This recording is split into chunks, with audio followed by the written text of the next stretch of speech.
22 प्रतिज्ञा जो हमने दिल्ली में दोहराई, इन 22 प्रतिज्ञाओं में किसी भी देवी देवताओं का अपमान कहीं पर भी नहीं है। मैं ब्रह्मा विष्णु महेश को नहीं मानता।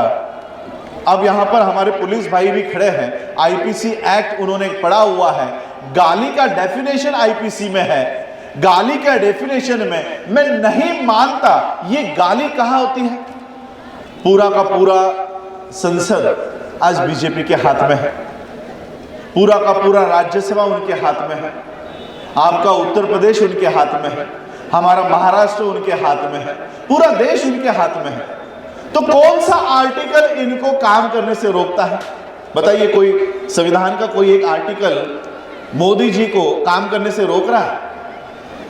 पब्लिक सेक्टर बेच रहे हो, मीडिया बेच रहे हो, सुप्रीम कोर्ट बेच रहे हो, आपका प्रशासन बेच रहे हो, सारा का सारा तो बेच रहे हो। संविधान का कौन सा आर्टिकल आपको मना कर रहा है? कौन सा आर्टिकल आपको रोक रहा है? फिर भी इनको संविधान हटाना है।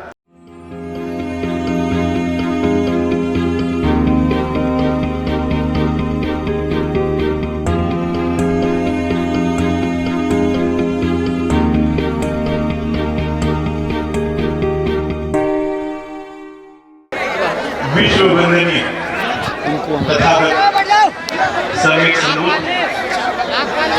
चक्रवर्ती सम्राट अशोक,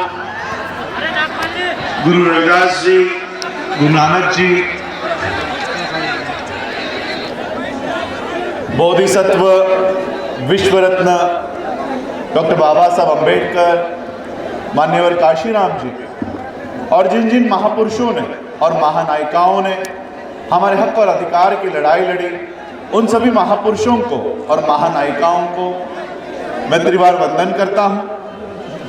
मंच पर उपस्थित आज के कार्यक्रम के आयोजक, आज के इस कार्यक्रम के अध्यक्ष अशोक कुमार गौतम जी, मंच पर उपस्थित अरविंद कुमार जी, नवनीत कुमार जी, इंद्रपाल जी, संजय कुमार भारती जी, संदीप कुमार जी, संजय कुमार जी, मिथिलेश कुमार जी, भूपेंद्र चक्रवर्ती, हरिपाल सिंह जी, रहेश पाल गौरव, अमित कुमार वर्मा, सुशील कुमार, श्यामवीर, अक्षय, देशराज जी, अनिल कुमार जी, सभी मंच पर उपस्थित सभी कार्यकर्तागण, मुझे आज इस कार्यक्रम के लिए जिन्होंने 2-3 महीने पहले से आमंत्रित किया और जिन्होंने अभी अपनी यहाँ पर अपनी बात रखी, वो हमारे साथी, हमारे भाई राहुल नागपाल जी, मनोज अंतानी जी भी नीचे ये सब कवर कर रहे हैं।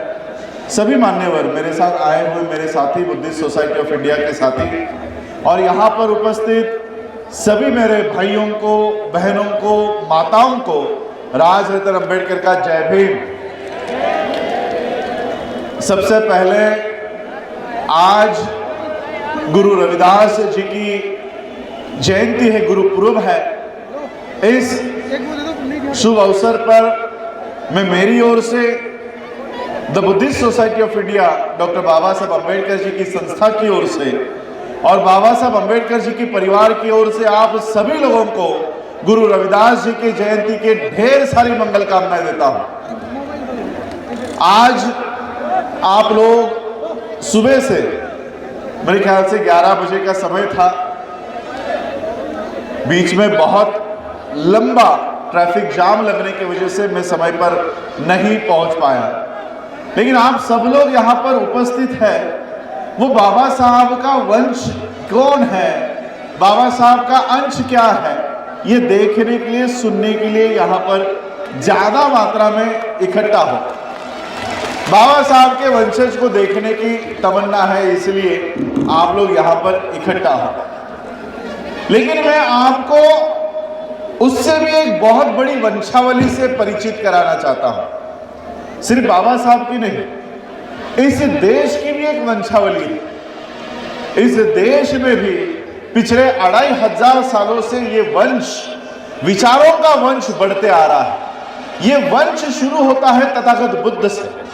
तथागत बुद्ध की जो विचारधारा थी, समता, स्वतंत्रता, न्याय, बंधुता, इस विचारधारा पर आधारित व्यवस्था को बढ़ाने का काम उनके तथागत बुद्ध के बाद जो प्रतिक्रांति हुई, प्रतिक्रांति होने के बाद इस देश के ब्राह्मणों ने समता, स्वतंत्रता, बंधुता, न्याय, इस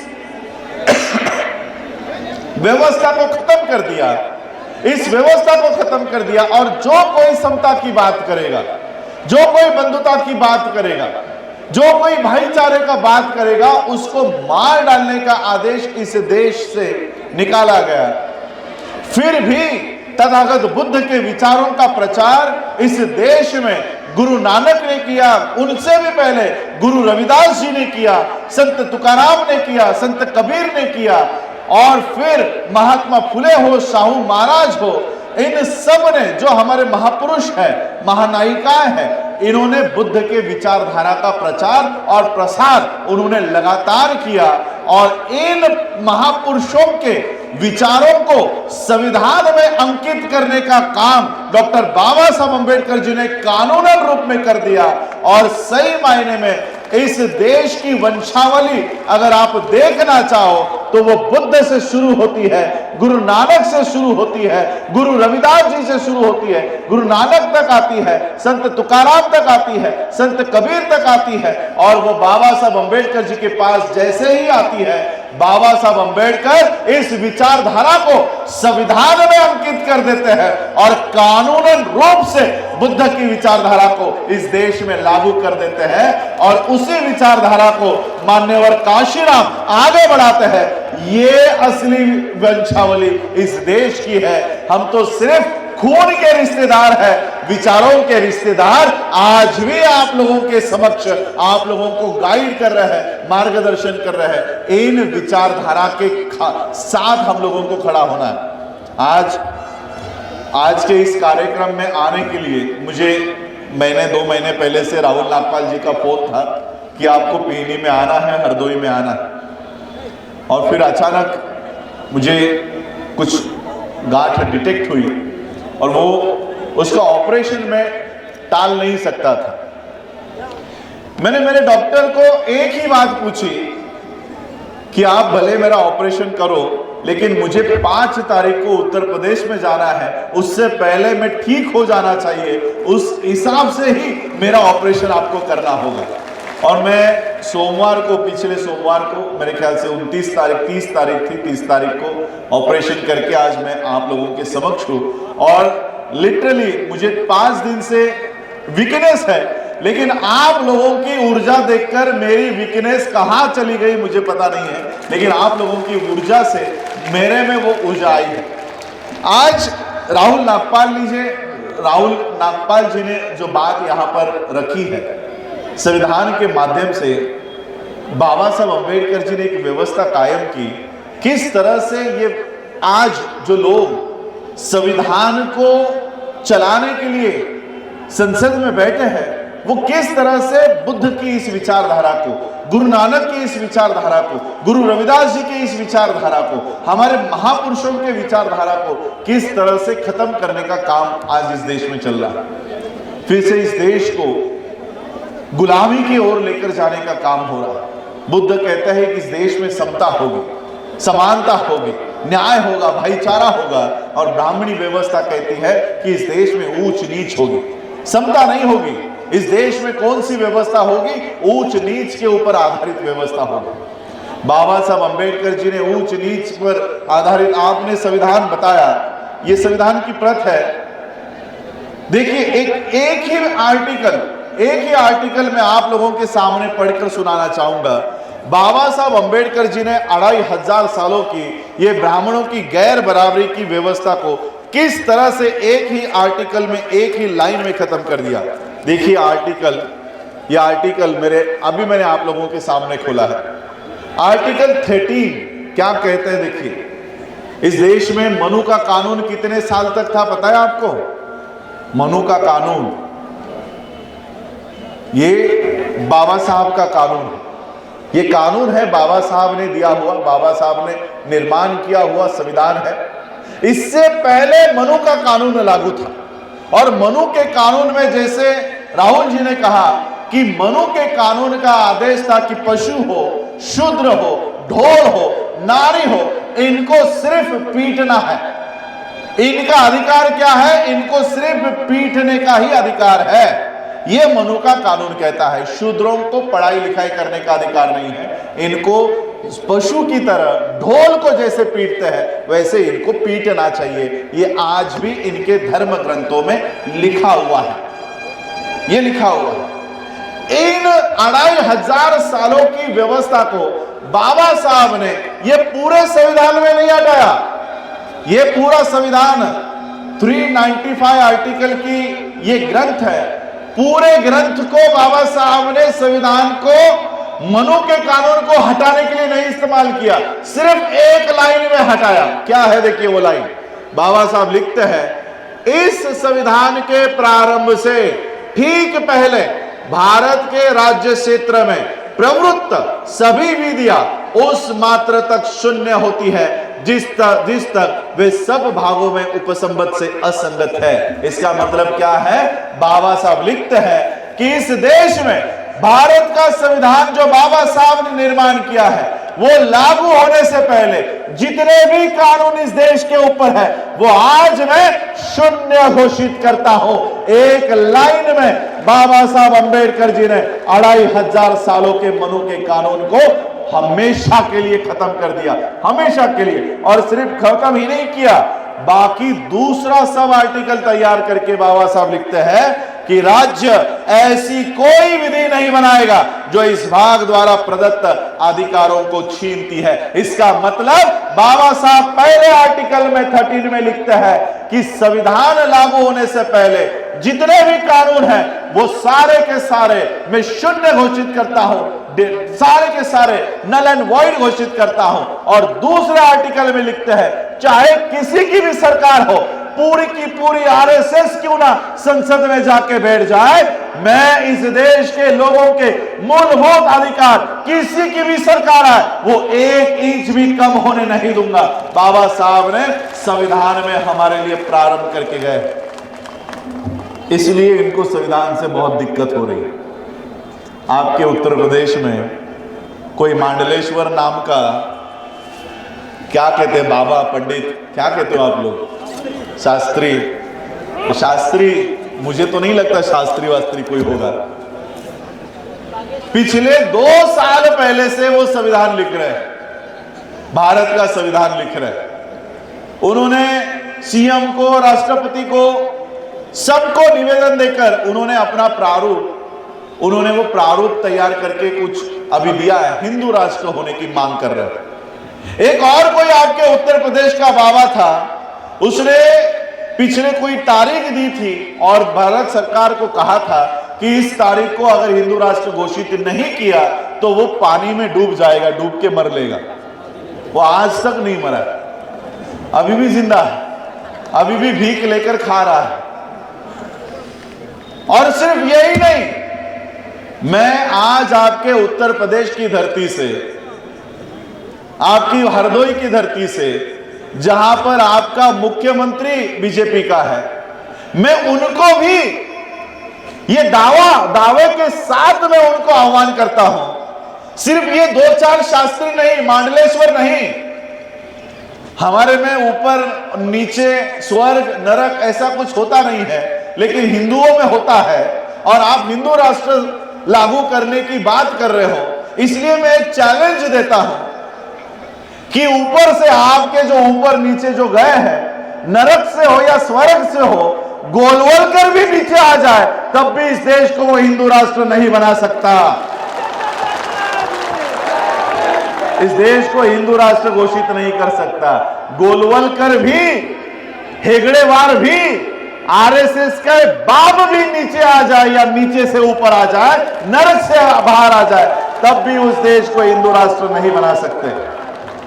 बाबा साहब इस देश को धर्मनिरपेक्ष देश बनाकर गए। धर्मनिरपेक्षता का अर्थ क्या होता है पता? कुछ लोगों को लगता होगा धर्मनिरपेक्षता मतलब किसी का धर्म नहीं, ऐसे नहीं। बाबा साहब अंबेडकर जी इस देश को धर्मनिरपेक्षता के आधार पर तैयार करके गए कि ये देश हिंदुओं का भी उतना ही है जितना मुसलमानों का है, और ये देश मुसलमानों का भी उतना ही है जितना बौद्धों का है, जितना जैनों का है, जितना सिखों का है। जितना पारसियों का है।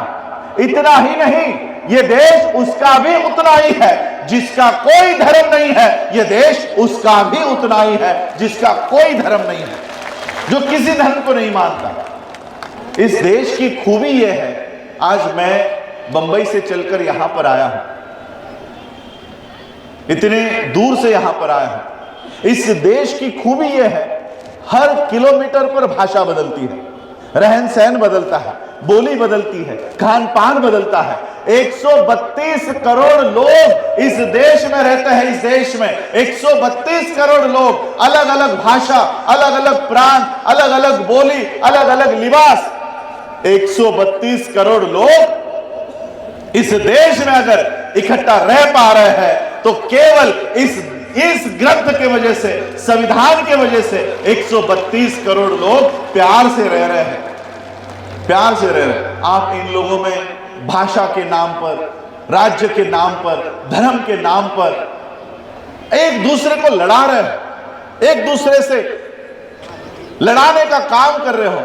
और इसलिए हम लोगों को इस देश को अगर बचाना है तो अपनी अपनी जातियों को साइड में रख के, अपने अपने धर्म को साइड में रखते हुए हम लोगों को इकट्ठा होकर इस देश को बचाना है।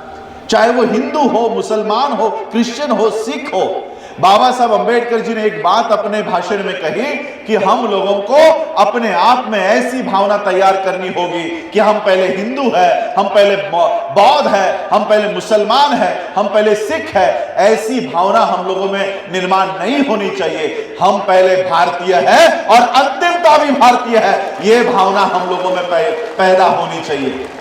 हम लोगों की ये भावना खत्म करके हम हिंदू है, हम मुसलमान है, हम जैन है, हम पारसी है, हम सिख है, हम बौद्ध है, इस तरह की भावनाओं को ये लोग तूल देकर हम लोगों को आपस में लड़ाकर ये देश बेचने का काम शुरू है, देश बेचने का काम कर रहे हैं। हम लोगों को लगा दिया धर्म के नाम पर, हम लोगों को लगा दिया जातियों के नाम पर, और पूरा देश ये लोग बेचने का काम कर रहे हैं, पूरा देश बेचने का काम कर रहे हैं। आज बाबा साहब अंबेडकर जी ने इस व्यवस्था से उठकर भी, मैं आज आप ज्यादा महिला यहां पर बैठी हुई है, बाबा साहब अंबेडकर जी ने बुद्ध का भी मार्ग हमें दिया कि इस बुद्ध के मार्ग पर चलो। इस बुद्ध के मार्ग पर आते हुए अपनी जातियों को बाहर रखो और उस तरह से आप बौद्ध धर्म में आओ। आज इस धम्म का इस्तेमाल बाबा साहब अंबेडकर जी ने जिन लोगों को इस धम्म में आने के लिए कहा, उनके अलावा ये 3.5% के लोग बाहर जाकर इस धम्म का इस्तेमाल कर रहे हैं।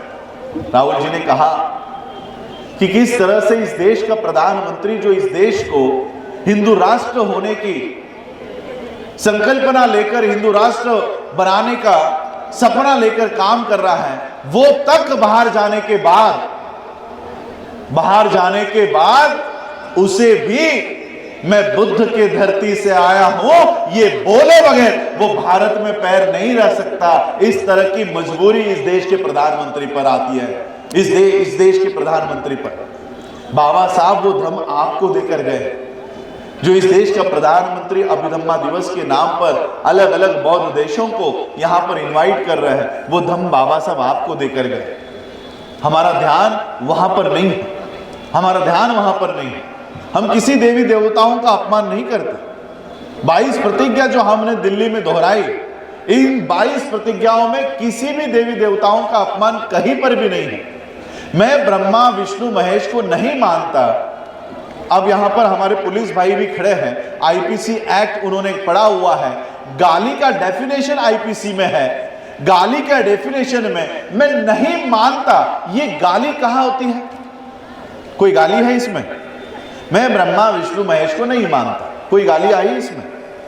बाबा साहब ने जब ये 22 प्रतिज्ञा दी, उससे पहले 5 साल पहले संविधान लागू हो चुका था। 1950 में संविधान लागू हो चुका था। 1956 में बाबा साहब अंबेडकर जी ने 22 प्रतिज्ञा दी। इसका मतलब बाबा साहब अंबेडकर जी की 22 प्रतिज्ञा संविधान के दायरे में है, संविधान के बाहर की नहीं है, संविधान के दायरे में है। ये 22 प्रतिज्ञा देने के बाद आज तक मेरे ऊपर कोई एफआईआर नहीं है। कैसे बैठेगा? अगर कोई गाली है तो आईपीसी के कलम के अनुसार उसको गाली एस्टैब्लिश करना पड़ेगा कि ये गाली है। और इसलिए बाबा साहब ने हमें 22 प्रतिज्ञा किसी धर्म का अपमान करने के लिए नहीं, बल्कि एक संस्कृति से हम बाहर आ रहे हैं और इसलिए हम नए संस्कृति में, बुद्ध के संस्कृति में जाएंगे, तब हमें किस तरह का आचरण करना है, ये इसलिए 22 प्रतिज्ञा बाबा साहब ने हमें दी। और इसलिए आज बाबा साहब अम्बेडकर जी के संविधान के साथ साथ बाबा साहब का धम्म भी हम लोगों को पूरे भारत में फैलाना है। पूरे भारत में, पूरे विश्व में हम लोग उसको फैला रहे हैं। बाबा साहब की इस कारवां को हम लोगों को आगे लेकर चलना है। हालांकि मेरी बोलने की क्षमता नहीं है, क्योंकि जब मैं बोल रहा हूं तब मेरे सर पे प्रेशर आता है, तो इसलिए मैं अधिक आप लोगों का समय नहीं लूंगा। लेकिन मैं एक बात जाते जाते आप लोगों को समझाना चाहता हूं कि क्यों ये व्यवस्था बाबा साहब के संविधान के पीछे पड़ी हुई है। मैं आपको पूछता हूं, पूरा का पूरा संसद आज बीजेपी के हाथ में है, पूरा का पूरा राज्यसभा उनके हाथ में है, आपका उत्तर प्रदेश उनके हाथ में है, हमारा महाराष्ट्र उनके हाथ में है, पूरा देश उनके हाथ में है। तो कौन सा आर्टिकल इनको काम करने से रोकता है? बताइए, कोई संविधान का कोई एक आर्टिकल मोदी जी को काम करने से रोक रहा है? पब्लिक सेक्टर बेच रहे हो, मीडिया बेच रहे हो, सुप्रीम कोर्ट बेच रहे हो, आपका प्रशासन बेच रहे हो, सारा का सारा तो बेच रहे हो। संविधान का कौन सा आर्टिकल आपको मना कर रहा है? कौन सा आर्टिकल आपको रोक रहा है? फिर भी इनको संविधान हटाना है, फिर भी इनको संविधान, नया संविधान चाहिए। ऐसा क्यों? ऐसा क्या है संविधान में जो ये पूरी की पूरी व्यवस्था संविधान को हटाने के लिए लगी हुई है? मैं जाते जाते बाबा साहब का एक किस्सा आप लोगों को बताना चाहता हूं, जिस तरह से आपको ये पता चले कि बाबा साहब इस संविधान के माध्यम से हमको क्या देकर गए, और हम लोग जो आज पूरे देश में घूम रहे हैं, किस चीज को बचाने के लिए हम आह्वान कर रहे हैं। क्या हम 395 आर्टिकल की किताब को बचाने के लिए कह रहे हैं? अगर इस तरह से देखा जाए तो इसमें से एक भी आर्टिकल आज इस देश में लागू नहीं है। सारे आर्टिकल्स को खत्म करके काउंटर आर्टिकल्स शुरू हो चुके हैं। आर्टिकल 21C को हटाकर न्यू एजुकेशन पॉलिसी ऑलरेडी खड़ी हो चुकी है। आपका आर्टिकल 350 हो, 351 हो, रिजर्वेशन का आर्टिकल हो, यह हटाकर प्राइवेटाइजेशन का आर्टिकल ऑलरेडी खड़ा हो चुका है। रिजर्वेशन आपके संविधान में है, लेकिन बाहर निर्मला सीतारमण ने कहा है कि हम सारे पब्लिक सेक्टर को बेचने वाले हैं। जब पूरा पब्लिक सेक्टर ही बिकने वाला है, रिजर्वेशन कहां पर है? रिजर्वेशन है ही नहीं। तो ये क्यों संविधान को हटाना चाहते हैं? मैं आपको ये उदाहरण बाबा साहब अम्बेडकर जी के जीवनी से ही देना चाहता हूं कि ऐसा क्या है ये संविधान में जो ये पूरी व्यवस्था उसको हटाने के लिए लगी हुई है। बाबा साहब जब 8वीं या 9वीं कक्षा में थे, तब उनके पिताजी मिलिट्री के सूबेदार मेजर थे। मिलिट्री के नौकरी में होते हुए उनकी ट्रांसफर घर से दूर हुआ करती थी। साल साल भर वो घर नहीं आते थे, महीने महीने वो अपने बच्चों को देख नहीं पाते थे। जब बाबा साहब अम्बेडकर जी के पिता की ट्रांसफर, तबादला घर से 100-150 किलोमीटर दूरी पर हुआ, तब पिता को लगा कि अब मैं थोड़ा बच्चों के नजदीक आया हूं, क्यों ना बच्चों को मिला जाए, क्यों ना बाबा साहब को मिला जाए। इसलिए बाबा साहब के पिताजी ने बाबा साहब के नाम से एक टेलीग्राम किया और बाबा साहब से कहा कि अगर आपके स्कूल की छुट्टियां लग गई होंगी तो आप लोग मुझे मिलने के लिए आ जाओ। मुझे मिलने के लिए अगर आना है तो ये स्टेशन से ये ट्रेन पकड़ो और ये स्टेशन पर उतर जाना। मैं किसी ना किसी को तुमको लेने के लिए भेज दूंगा। किस तारीख को आने वाले हो वो तारीख लिखकर बता देना। अब ये टेलीग्राम बाबा साहब को मिला। बाबा साहब 8वीं 9वीं कक्षा में पढ़ रहे थे। बाबा साहब, उनके बड़े भाई और उनके बहनों के बच्चे, ये सभी लोग बाबा साहब के पिता को मिलने के लिए उन्होंने निकलने का तय किया। बाबा साहब ने टेलीग्राम किया कि पिताजी, हम इस तारीख को निकलेंगे, हमें लेने के लिए किसी ना किसी को भेज देना। अब ये टेलीग्राम बाबा साहब अंबेडकर जी के पिताजी के ऑफिस में आया, पिता के ऑफिस में आया, और जिसको ये टेलीग्राम मिला उसने ये टेलीग्राम बाबा साहब के पिताजी को दिया ही नहीं। अब बाबा साहब के पिताजी को पता नहीं कि मेरे बच्चे कब आने वाले हैं, और यहां से बच्चों ने तय समय पर ट्रेन पकड़ ली और जिस स्टेशन पर उतरने के लिए कहा था वहां पर जाकर उतर गए। अब वो अपने बच्चे, वो सारे बच्चे, बाबा साहब अपने पिता की राह देख रहे हैं कि हमारे पिता आएंगे, और पिता को पता ही नहीं कि बच्चे स्टेशन पर हैं। बहुत देर राह देखने के बाद ट्रेन चली गई, सभी लोग अपने अपने दिशा में चले गए। ये 4-5 बच्चे स्टेशन पर ऐसे ही अपने पिता की राह देख रहे थे, पिता की राह देख। स्टेशन मास्टर ने देखा कि ये 4 बच्चे अच्छे कपड़े पहने हुए हैं, अच्छे घर के लग रहे हैं। वो स्टेशन मास्टर बच्चों के पास आया और बच्चों को आकर पूछा कि कहाँ जाना है, तुम लोगों को लेने के लिए कोई आया नहीं? तो बच्चों ने, बाबा साहब ने कहा कि हमारे पिताजी मिलिट्री में बड़े अफसर हैं, हमें इस पते पर जाना है, हमें यहां पर छोड़ने की व्यवस्था कीजिए। तो स्टेशन मास्टर ने, बगल में ही बैलगाड़ी खड़ी थी, हमारे यहाँ पर बैलगाड़ी चलती है, आपके यहाँ पर तांगा चलता, वैसे हमारे यहाँ बैलगाड़ी चलती है। तो बैलगाड़ी वाले को बुलाया और उसको कहा कि देखो ये बड़े अफसर के बच्चे हैं, मिलिट्री सूबेदार के बच्चे हैं, इनको इस पते पर छोड़कर आ जाए। तो बैलगाड़ी वाले ने उन बच्चों को बैलगाड़ी में बैठने के लिए आमंत्रित किया। सभी बच्चे बैलगाड़ी में कूदकर बैठ गए और फिर वो बैलगाड़ी बाबा साहब के पिताजी के हेडक्वार्टर के लिए निकल पड़ी। ये बैलगाड़ी शुरू होने के बाद वो गाड़ी वाला बच्चों से बात करना शुरू किया कि कहां से आए हो, कौन गांव से हो, तुम्हारा नाम क्या है, तुम्हारी जाति कौन सी है।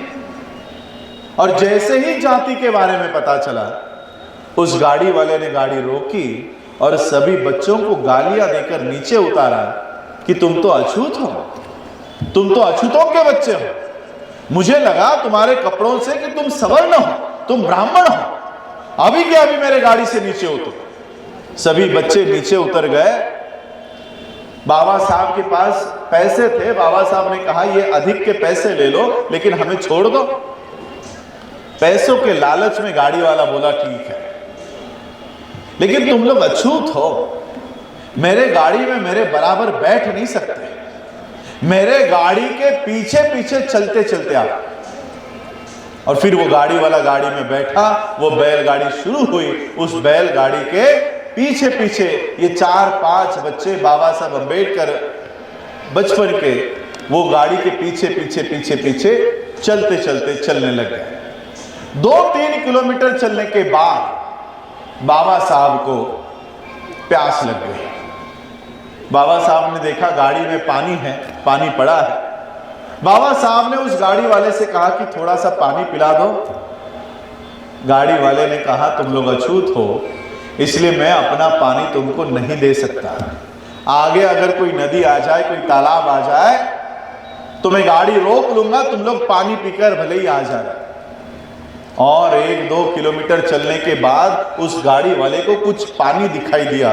उसने गाड़ी रोकी और बच्चों से कहा कि वो देखो आगे कुछ पानी दिखाई दे रहा है। सभी बच्चे भागते भागते उस पानी के तालाब के यहां गए और नजदीक जाने के बाद देखते हैं तो क्या कि इस तालाब में तो पानी है ही नहीं, यहां पे तो सिर्फ कीचड़ है, सिर्फ कीचड़।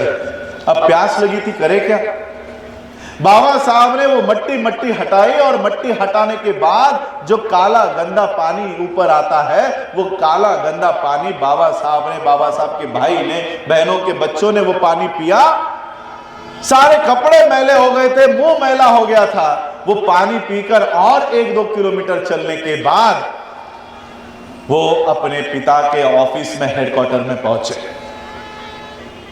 पिता ने दूर से देखा, ये मेरे बच्चों की क्या हालत हुई है, मेरे बच्चों के साथ क्या हुआ होगा, इसका अंदेशा डॉक्टर बाबा साहब अंबेडकर जी के पिताजी को आया।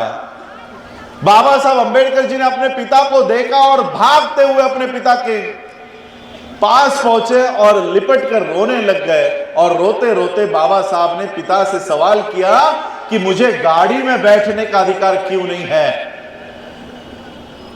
मुझे बैलगाड़ी में बैठने का अधिकार क्यों नहीं है, मुझे पानी पीने का अधिकार क्यों नहीं है। बाबा साहब अंबेडकर जी के पिता के पास बाबा साहब अंबेडकर जी के इन सवालों का कोई जवाब नहीं था। बाबा साहब के पिता ने बाबा साहब को शांत किया और शांत करके बाबा साहब से कहा कि रोना बंद करो, रोना बंद करो, इसी व्यवस्था को तुम्हें बदलना है, इसी व्यवस्था को बदलना है।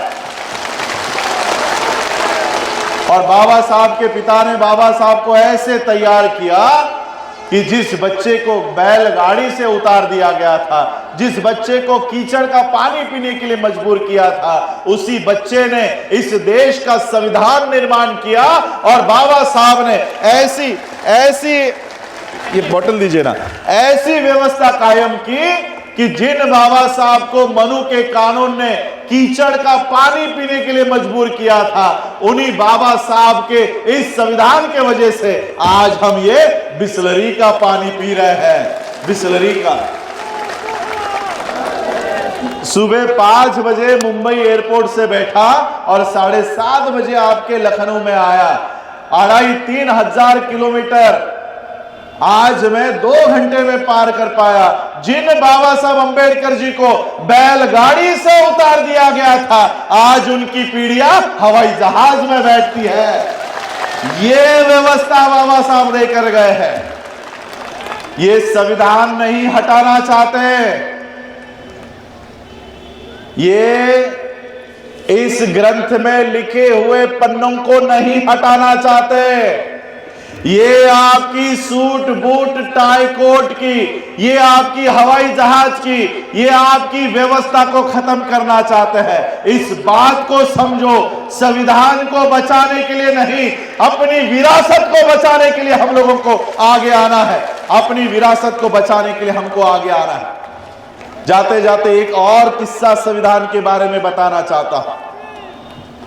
26 नवंबर 1949 को बाबा साहब अंबेडकर जी ने यह संविधान भारत के संविधान सभा में भारत के संविधान सभा को प्रस्तुत किया।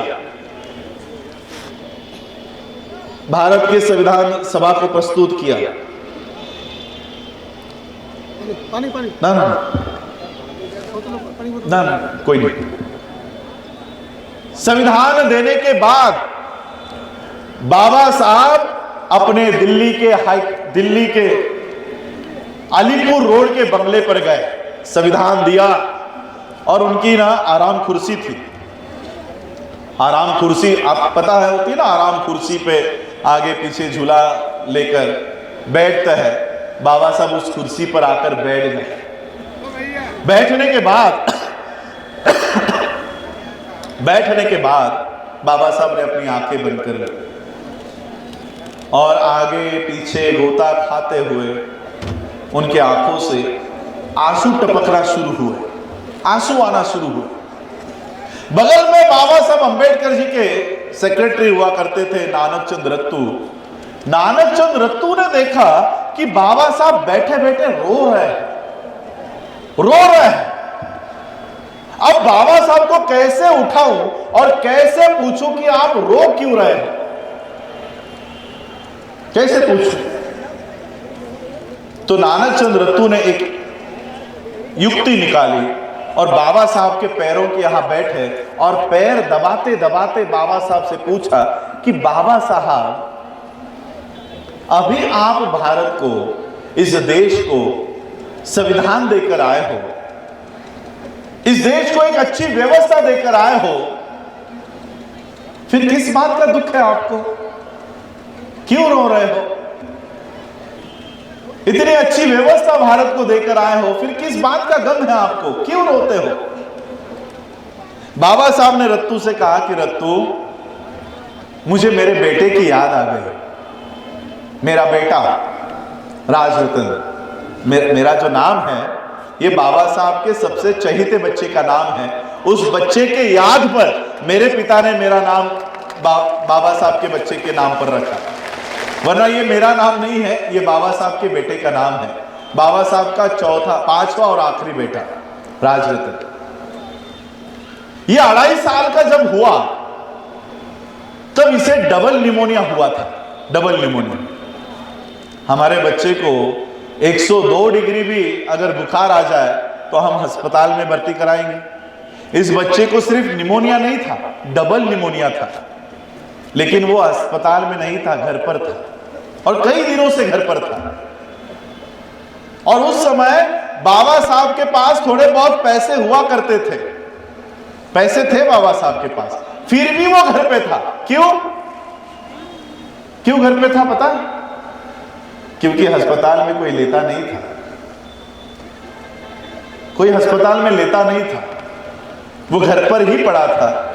पैसे देने के बावजूद कोई डॉक्टर उसको हाथ लगाने के लिए तैयार नहीं था। बाबा साहब ने कहा कि ये पैसे ले लो लेकिन मेरे बच्चे का इलाज कर दो, लेकिन कोई इलाज करने को तैयार नहीं था। वो बच्चा घर में पड़ा हुआ बीमारी से लड़ रहा था, डबल निमोनिया से लड़ रहा था। कितने दिन तक उसके बगल में बैठा रहूं और समाज का काम छोड़कर बच्चे के पास बैठा रहूं। इसलिए बाबा साहब उस बच्चे को छोड़कर हाई कोर्ट के एक केस के लिए चल पड़े। बॉम्बे हाई कोर्ट में कोई एक मैटर लगा हुआ था, उस मैटर के लिए बाबा साहब निकल गए। बाबा साहब जैसे ही कोर्ट में पहुंचे, घर पर माता रमाई ने देखा कि बच्चे का बुखार बढ़ते जा रहा है। माता रमाई ने तुरंत एक संदेशा बाबा साहब अंबेडकर जी के नाम से हाई कोर्ट में भेजा कि बाबा साहब आप जहां कहीं पर भी हो तुरंत घर चले आओ, तुरंत घर चले आओ। अब बाबा साहब डबल निमोनिया में तड़पता हुआ बच्चा घर पर छोड़कर आए थे। बाबा साहब को पता चल गया कि मेरे बच्चे के साथ जरूर कुछ हुआ होगा।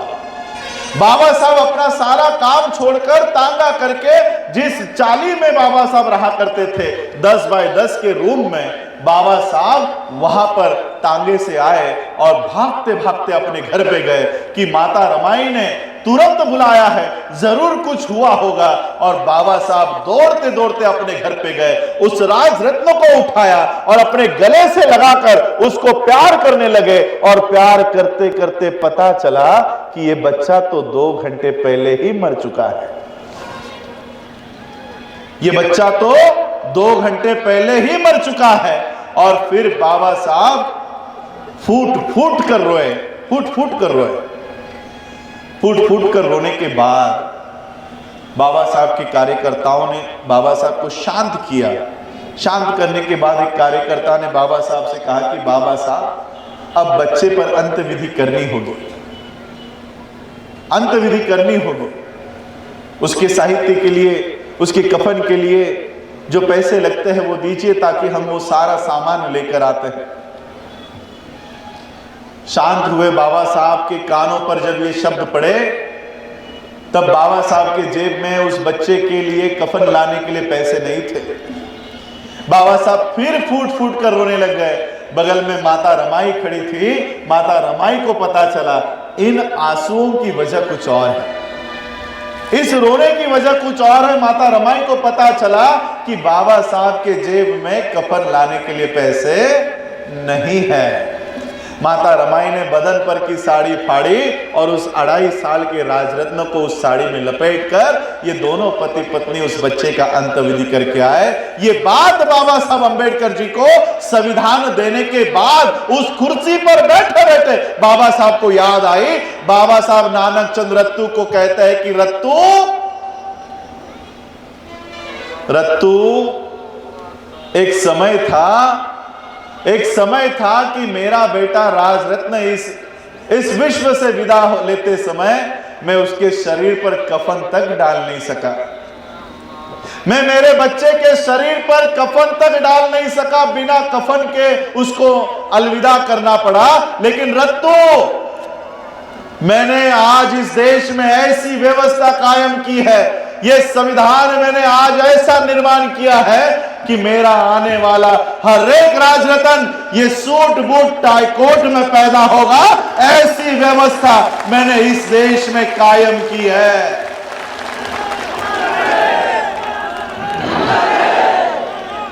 इसलिए मैं आज आप लोगों को कहना चाहता हूं, ये जो राजरत्न यहां खड़ा है ये बाबा साहब का वंशज नहीं है। ये जो मेरे सामने यहां पर बाबा साहब के बच्चे खड़े हैं ये बाबा साहब का असली वंश है। विचारों का वंश हम लोगों को आगे बढ़ाना है, विचारों के वंश को आगे लेकर जाना है। तथागत बुद्ध से चली आई हुई ये श्रृंखला बाबा साहब तक आई है, काशीराम जी तक आई है। यह श्रृंखला हमें आगे बढ़ाते रहनी चाहिए। समता की, बंधुता की, न्याय की, स्वातंत्र्य की लड़ाई हम लोगों को लड़नी है। ये केवल संविधान की लड़ाई नहीं चल रही, ये मनु के कानून के खिलाफ और बाबा साहब के कानून के खिलाफ ये जंग है। हम लोगों को देखना है कि इस देश में बाबा साहब के कानून के साथ कितने खड़े हैं और मनु के कानून के साथ कितने खड़े हैं। और मैं जब ये देखता हूं कि आज सिर्फ भारत में ही नहीं, चाहे वो लंदन हो, चाहे वो यूएस हो, चाहे वो कनाडा हो, ये पूरा विश्व आज मनु के साथ नहीं बाबा साहब के संविधान के साथ खड़ा है। बाबा साहब के संविधान के साथ इतनी बड़ी ताकत बाबा साहब हमें देकर गए हैं। इस ताकत को पहचानो। जातियों में, संगठन में, धर्म के नाम पर अलग अलग बिखरे बिखरे मत रहो, अलग अलग बिखरे बिखरे मत रहो। जाते जाते, क्योंकि मैं बुद्ध के धम्म का भी प्रचार प्रसार करता हूं, तो बुद्ध की एक बात बताकर अपने वाणी को विराम देता हूं, क्योंकि आप लोग भी सुबह से 11 बजे से मुझे सुनने के लिए यहां पर हो। गोदी मीडिया तो हमें दिखाएगा नहीं, तो जो हमारा बहुजन मीडिया है वही हम लोगों की बातों को, आज अगर हमारा खुद का मीडिया होता तो आपको सुबह 11 बजे से यहां बैठने की कोई जरूरत होती? चैनल लगाते ही हमारे विचार सुनाई देते। संस्कार चैनल, आस्था चैनल, वहां पर से वो जहर उगलते रहते हैं। जहर उगलने का कार्यक्रम 24 घंटे दिखाया जाता है, लेकिन समता का कार्यक्रम, बंधुता का कार्यक्रम कहीं पर भी दिखाई नहीं जाता। इसलिए अधिक समय, क्योंकि मैं भी अपनी स्वास्थ्य खराब होने के बावजूद यहां पर आया हूं, आप लोग भी यहां पर इकट्ठा हो, तो आपका भी और मेरा भी समय उसका चीज हो। इसलिए एक बात आप लोगों को बताना चाहता हूं। आज हम लोग अलग अलग जातियों में बैठे हुए हैं, आपस में ही लड़ रहे हैं। चमार, जाटव, वाल्मीकि, इस तरह से आपस में ही लड़ रहे हैं। अगर इसी तरह से आपस में लड़ते रहे तो हमारा हशर क्या होगा पता है? हमारा हशर क्या होगा? मैं बुद्ध की एक बात आपको बताना चाहता हूं। तथागत बुद्ध हम सब जानते हैं, वो चारिका किया करते थे। शायद हम लोग कुछ लोग बुद्धिज्म को नहीं जानते होंगे, तो उनको कहना चाहता हूं। चारिका मतलब वो किसी एक गांव में नहीं, चरित्र भिक्खवे चारिकम, इस तरह से ये आदेश बुद्ध का था और वो आदेश बुद्ध भी फॉलो करते थे। आज एक गांव में, कल दूसरे गांव में, कल तीसरे गांव में, ऐसे वो अपनी चारिका किया करते और धम्म का प्रचार और प्रसार पूरे विश्व में किया करते थे। और ऐसे ही चारिका करते करते तथागत बुद्ध एक गांव में आ पहुंचे। एक गांव में आ पहुंचे और गांव में आते ही उन्होंने देखा, उनके साथ उनका बौद्ध भिक्षु संघ था। जिस तरह से हमारा बौद्ध भिक्षु संघ यहाँ बैठा है, दरअसल मैं बौद्ध भिक्षु संघ से माफी चाहूंगा। दरअसल आपको ऊपर बैठना चाहिए था और हमें नीचे होना चाहिए था। हमें क्षमा याचना चाहूंगा कि हमसे वो गलती हो गई, आयोजकों से वो गलती हो गई। तो ये संघ के साथ बुद्ध चल रहे थे। ये संघ एक गांव में आ पहुंचा और उन्होंने देखा कि ये कैसा बंजर गांव है, ये कैसा उजड़ा हुआ गांव है। यहां पे घर तो दिखाई दे रहे हैं लेकिन इंसान दिखाई नहीं दे रहे, आदमी दिखाई नहीं दे रहा, जानवर दिखाई नहीं दे रहे। ये जो पेड़ आप लोग यहां देख रहे हो, ये ऐसे पेड़ वहां पर दिखाई नहीं दे रहे थे। सारे बौद्ध भिक्षुओं ने तथागत बुद्ध से सवाल किया कि बुद्ध, ये कैसा गांव है? इस गांव के ऊपर क्या हुआ है? यहां के लोग कहां चले गए? यहां के पेड़ पौधे कहां चले गए? यहां के जानवर कहां चले गए? बुद्ध को भी इस बात का अवमान नहीं हुआ, अनुमान नहीं हुआ कि यहां के लोग कहां चले गए। बुद्ध ने सभी संघ के भिक्षुओं से कहा कि जाओ जरा देखो, एक एक घर में जाओ और एक एक घर में जाकर तहकीकात करो कि यहां क्या हुआ है, इस गांव के ऊपर क्या हुआ है, इस गांव के लोग कहां चले गए।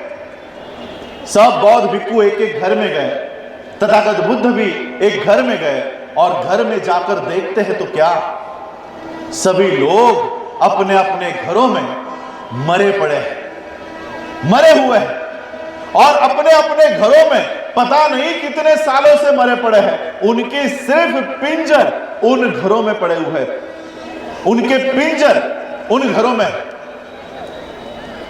बुद्ध ने देखा, भिक्षुओं ने देखा और उन्होंने एक खास बात नोट की कि सभी जो पिंजर है वो एक गड्ढे में पड़े हुए हैं, गड्ढे में। सभी बौद्ध भिक्षु बुद्ध के पास आए और बुद्ध से पूछा कि हे तथागत, ये क्या दृश्य है?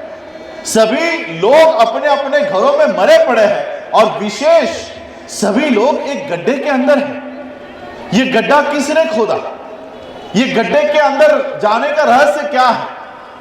तथागत बुद्ध ने कहा, तथागत बुद्ध ने सारा एनालिसिस किया और एनालिसिस करके उन्होंने कहा कि इस गांव के ऊपर पिछले 10-12 सालों से बारिश नहीं हुई।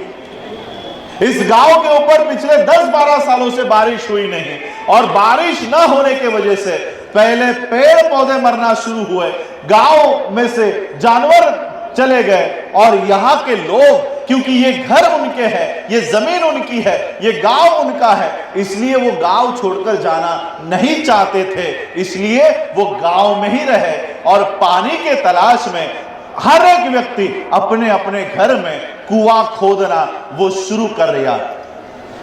पानी की तलाश में वो अपने ही घर में कुआं खोद रहे थे और कुआं खोदते खोदते वो अपने ही घर में मर गए और आज उस गड्ढे के अंदर इन सब के पिंजर वहां पर दिखाई दे रहे हैं।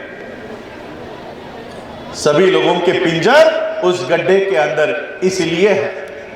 बौद्ध भिक्षुओं ने तथागत बुद्ध से सवाल किया कि हे तथागत, क्या ये सब लोग जीवित नहीं रह सकते थे? क्या ये सब लोग बच नहीं सकते थे? बुद्ध ने कहा अवश्य बच सकते थे, ये सभी लोग जिंदा रह सकते थे अगर इस गांव के लोग इकट्ठा होकर एक ही कुआं अगर खोदते तो ये सभी लोग जिंदा रह सकते थे। अगर एक कुआं खोदते तो सब जिंदा रहते।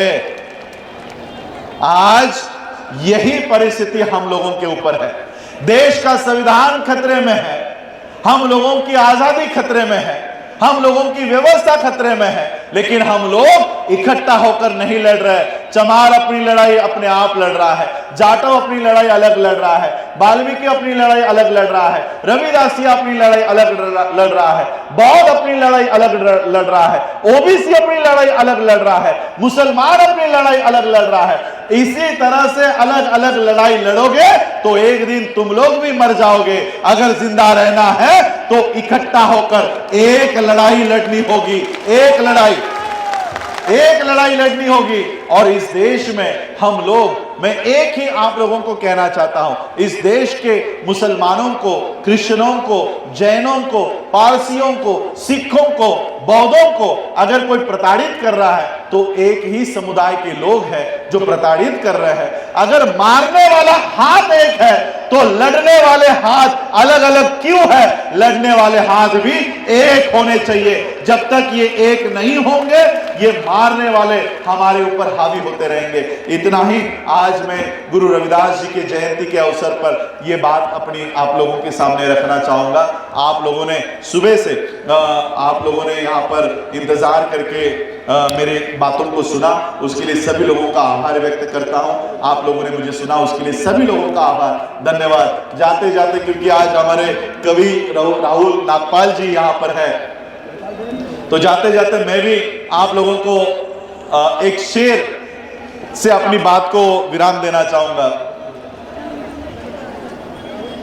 अब भी तेरा खून ना खोला, ये जो सारी परिस्थिति मैंने बताई, ये सुनने के बाद अब भी तेरा खून ना खोला तो वो खून नहीं पानी है। अब भी तेरा खून ना खोला तो वो खून नहीं पानी है। और जो डॉक्टर बाबा साहब अंबेडकर जी के काम ना आए वो बेकार जवानी है। जय भीम, जय भारत, नमो बुद्धाय।